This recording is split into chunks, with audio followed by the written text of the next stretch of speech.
Hello friends, good morning everyone. வாங்க MCX market பற்றி discuss பண்ணலாம்.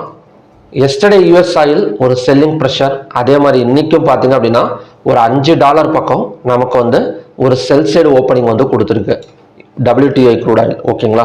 ஸோ இந்த செல்லிங் ப்ரெஷர் போகிறதுக்கு என்ன காரணம் அப்படின்னா சப்ளை கிரியேட் ஆயிருக்கு அப்படிங்கிற மாதிரி சொல்லலாம். சப்ளை கிரியேட் ஆகிறதுக்கு காரணம் இப்போ ஈரான் அண்ட் யூஎஸோட பேச்சுவார்த்தை சுமூகமாக போயிட்டு இருக்கு. அது மட்டும் இல்லாமல் ஸ்ட்ரைட் ஆஃப் ஹார்மஸை கொஞ்சம் கொஞ்சமாக ஓப்பன் பண்ணிட்டு இருக்கிறாங்க அப்படிங்கிற மாதிரி நியூஸ் வந்திருக்கு. ஸோ ஒரு சில ஷிப்ஸ் அதாவது LNG cargo ships, liquid and LNG natural கேஸோட ஷிப்ஸ் கொஞ்சம் மூவ் ஆகிட்டு இருக்கு அப்படிங்கிற மாதிரி நியூஸஸ் வந்துட்டு இருக்கு. அதை பேஸ் பண்ணி தான் நமக்கு க்ரூட் ஆயில் சப்ளைல போயிட்டு இருக்கு அப்படிங்கிற மாதிரி சொல்லலாம். ஓகேங்களா? தொடர்ந்து இது ஒரு நல்ல நியூஸாக வந்துட்டே இருந்தது அப்படின்னா ஒரு 1000 பாயிண்ட்ஸ், 1500, 2000 பாயிண்ட்ஸ் வரைக்கும் க்ரூட் ஆயில் ஒரு 2-3 நாள்லயே பார்த்தீங்க அப்படின்னா நமக்கு டவுன் ஆகக்கூடிய சான்சஸ் இருக்கு.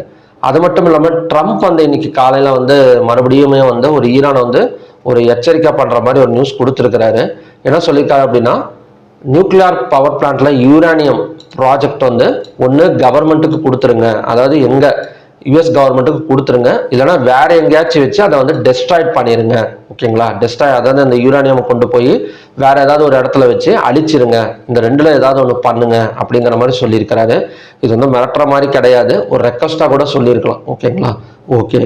ஸோ இதன் மூலியமா ஏதாவது டிமாண்ட் ஆகுமான்னு கேட்டிங்கன்னா இப்போதைக்கு straight of farmers technically open, not fully open. ஓகேங்களா? ஒரு சில ஷிப்ஸ் அலோவ் பண்ணுறாங்க. ஒரு பெரிய அளவில் எல்லாமே ஓப்பன் ஆயிடுச்சு அப்படின்னா கிடையவே கிடையாது.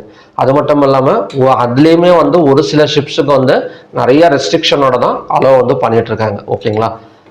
இப்போ க்ரூட் ஆயிலோட எப்படி நமக்கு ஒரு கேப் டவுன் ஓப்பனிங் தான். அதாவது ஃப்ரைடே நமக்கு 9170 க்ளோஸ் ஆனது. இப்போ மறுபடியும் பார்த்தீங்க அப்படின்னா 8100 சம்திங்ல ஓப்பன் ஆகக்கூடிய சான்சஸ் இருக்கு. ஒரு ரெண்டு ட்ரேடிங் டேஸ்ல ஒரு 1000 பாயிண்ட்ஸ் டவுன் அப்படிங்கிற மாதிரி எடுத்துக்கலாம். ஸோ இது எப்படிங்க ட்ரேட் பண்ணுறது? இப்போ நேற்றே பார்த்தீங்க அப்படின்னா ஒரு 15 மினிட்ஸ் எல்லாம் வச்சு பார்க்குறப்ப நமக்கு கீழே பிரேக் அவுட் நடந்தது. ஸோ மறுபடியும் கீழே ஓப்பன் ஆனது, மறுபடியும் மேலே போயிட்டு மறுபடியும் கீழே வந்தது. ஸோ இப்படி தான் இருக்கும்.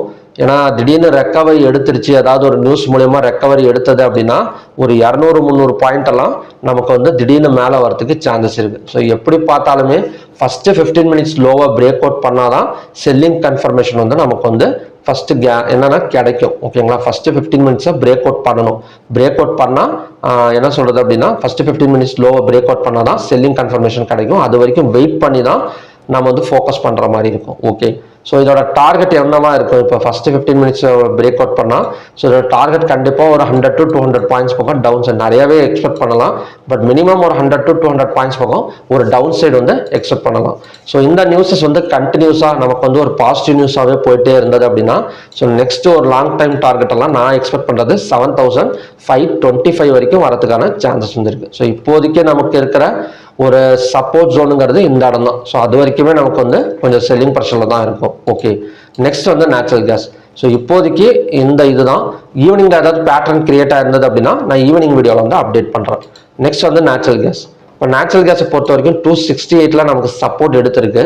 ஸோ இன்னைக்கான சப்போர்ட் ஜோன் 268, ரெசிஸ்டன்ஸ் 286.9. ஸோ க்ளோஸுக்கு மேலே ஓப்பனிங் ஆனால் பையிங் கன்ஃபர்மேஷன்.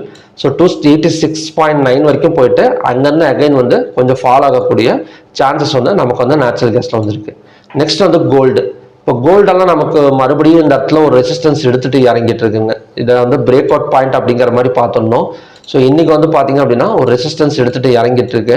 இன்னைக்கு லோவா பிரேக் அவுட் பண்ணால் கொஞ்சம் கீழே இறங்கிறதுக்கு சான்சஸ் இருக்கு. இல்லைன்னா நமக்கு by side break out point என்ன, சப்போர்ட் என்னங்கிறத நம்ம பார்க்கலாம். ஓகேங்களா? இப்போ கோல்டெல்லாம் எடுத்துக்கிட்டோம் அப்படின்னா பை சைட் பிரேக் அவுட் பாயிண்ட்ங்கிறது 1,59,486. ஓகேங்களா? ஸோ இந்த இடம் ரெசிஸ்டன்ஸை வேணாம், இப்போதைக்கு ஒரு பை சைட் பிரேக் அவுட் பாயிண்டாகவே இருக்கணும். ஸோ இன்னைக்கு ஏதாவது ஒரு red colour candle, one day candle gold ஃபாரெக்ஸில் ஃபார்ம் ஆனால் வேணா இந்த இடம் ரெசிஸ்டன்ஸை மாற்றிக்கலாம். ஓகேங்களா? இப்போ பொறுத்த வரைக்கும் இந்த இடம் buy side break out point தான். நெக்ஸ்ட் சப்போர்ட் ஜோனுங்கிறது 1,58,154. நெக்ஸ்ட் சில்வர் பார்க்கலாம். இப்போ சில்வர் எடுத்துக்கிட்டா சேம் கண்டிஷன் தான். பை சைட் பிரேக் அவுட் பாயிண்ட்ங்கிறது நமக்கு 78,078.90. ஸோ அப்படி இருக்கிறப்ப ஃபியூச்சர்ஸில் பார்த்தீங்க அப்படின்னா ஆல்ரெடி நமக்கு by side break out point நடந்திருக்கு. நேற்றே பை சைட் பிரேக் அவுட் நடந்துருச்சு. ஸோ ஹையாக பிரேக் அவுட் பண்ணால் கண்டினியூஸாக நமக்கு வந்து 4 to 5,000 பாயிண்ட்ஸ் பக்கம் கீழே இறங்கிறதுக்கு சான்சஸ் இருக்குது. ஸோ அப்படி இல்லாமல் கொஞ்சம் ஒரு டவுன் ஓப்பனிங்கெல்லாம் நடந்தால் கூட 2,69,736 தான் next support zone. So gold and சில்வரை பொறுத்த வரைக்கும் நான் ரெசிஸ்டன்ஸ் ட்ராப் பண்ணலை இன்னைக்கு. நெக்ஸ்ட் வந்து காப்பர். இப்போ காப்பர்லாம் நான் எக்ஸ்பெக்ட் பண்ணது தான். ஸோ காப்பர்லாம் இந்த இடத்துல ஒரு டபிள்யூ பேட்டர்ன் வந்து கிரியேட் ஆகிருக்கு. ஸோ அதை பிரேக் அவுட் பண்ணியிருக்கு, மேலே வரப்போகுதுன்னு சொல்லி எக்ஸ்பெக்ட் பண்ணது தான். இன்னைக்கு ஹை 1369, எஸ்டர்டே ஹையாக பிரேக் அவுட் பண்ணால் 1393 வரைக்கும் வரதுக்கு சான்சஸ் இருக்குது. எப்படி ஒரு 5 to 10 பாயிண்ட்ஸ் பக்கம் ஒரு அப்சைடு வந்து எதிர்பார்க்கலாம் காப்பரை பொறுத்த வரைக்கும். ஸோ ஓகே ஃப்ரெண்ட்ஸ், இதுதான் பார்த்தீங்கன்னா இன்னைக்கான கண்டிஷன்ஸ். நெக்ஸ்ட் வந்து கிஃப்டி நிஃப்டி பார்த்தலாம். இப்போ கிஃப்டி நிஃப்டி பார்த்தோம் அப்படின்னா நமக்கு வந்து ஒரு 53 பாயிண்ட்ஸ் வந்து நெகட்டிவ்ல ஓப்பன் ஆயிருக்கு அப்படிங்கிற மாதிரி சொல்லலாம். ஓகேங்களா? ஸோ நான் இப்போ சொல்லியிருந்தாலும் அந்த யூரானியம் பிரச்சனை அதை வந்து எங்களுக்கு கொடுத்துருங்க, இல்லைன்னா டெஸ்ட்ராய்ட் பண்ணிடுங்க அப்படிங்கிற காரணத்தில் நமக்கு வந்து ஒரு 54 பாயிண்ட்ஸ் நெகட்டிவ்ல ஓப்பன் ஆயிருக்கு. ஸோ இது வந்து இன்னைக்கு வந்து நிஃப்டி எக்ஸ்பைரி இருக்கு. ஓகேங்களா? நிஃப்டி எக்ஸ்பைரி இருக்கனால கொஞ்சம் வந்து செல்லிங் ப்ரெஷர் வந்து எதிர்பார்க்கலாம். வேர்ல்டு ஸ்டாக் எக்ஸ்சேஞ்சும் பார்க்கலாம். ஸோ வேர்ல்டு ஸ்டாக் எக்ஸ்சேஞ்சும் நமக்கு வந்து ஒரு பாயிண்ட் வந்து டவுன் ஆயிருக்கு. இப்போ கிஃப்டி நிஃப்டி ஒரு 100 பாயிண்ட்டோ 120 பாயிண்ட்டோ மார்க்கெட் ஓப்பன் ஆகிறதுக்குள்ளார நமக்கு வந்து கொஞ்சம் இறங்குனது, அதுக்கப்புறம் ஒரு வேர்ல்டு ஸ்டாக் எக்ஸ்சேஞ்சும் ஒரு 5 பாயிண்ட் 6 பாயிண்ட் இறங்குனது அப்படின்னா கண்டிப்பாக நிஃப்டியில் வந்து ஒரு செல்லிங் ப்ரெஷர் வந்து நம்ம வந்து எதிர்பார்க்கலாம். ஸோ எஸ்டர்டே வந்து ஈவினிங் வந்து வீடியோ வந்து போட முடியல. ஸோ நான் நிஃப்டியோட லெவல்ஸ் மட்டும் இப்போ சொல்லிடுறேன். ஸோ நிஃப்டி நமக்கு கேப் டவுன் ஓப்பனிங் நடந்தால் கூட நெக்ஸ்ட் சப்போர்ட் ஜோனுங்கிறது 23,862. ஸோ இந்த இடம் வந்துட்டு மறுபடியும் கொஞ்சம் ரெக்கவரி ஆகிறதுக்கு சான்சஸ் இருக்குது. ஏன்னா க்ரூட் ஆயிலை பொறுத்த வரைக்கும் ஒரு $5 வந்து நெகட்டிவ்ல ஓப்பன் ஆயிருக்கு. ஸோ எப்போவுமே க்ரூட் ஆயில் வந்து பெரிய நெகட்டிவ்ல இருந்தது அப்படின்னா நிஃப்டி இதெல்லாம் பார்த்தீங்கன்னா கொஞ்சம் ரெக்கவரி எடுக்கிறதுக்கு சான்சஸ் இருக்கும். ஏதாவது கிஃப்டி நிஃப்டி அந்த கொஞ்சம் தூக்கி கீழே போட்டால் கூட நமக்கு அங்கேருந்து கொஞ்சம் ரெக்கவரி ஆகிறதுக்கு தான் சான்சஸ் இருக்குது. ஓகேங்களா? ஸோ ஆல்ரெடி நாம் பார்த்த டபிள்யூ பேட்டர்னும் இதில் பிரேக் அவுட் நடந்து கிட்டத்தட்ட மேலே தான் வந்துட்டு இருக்கு.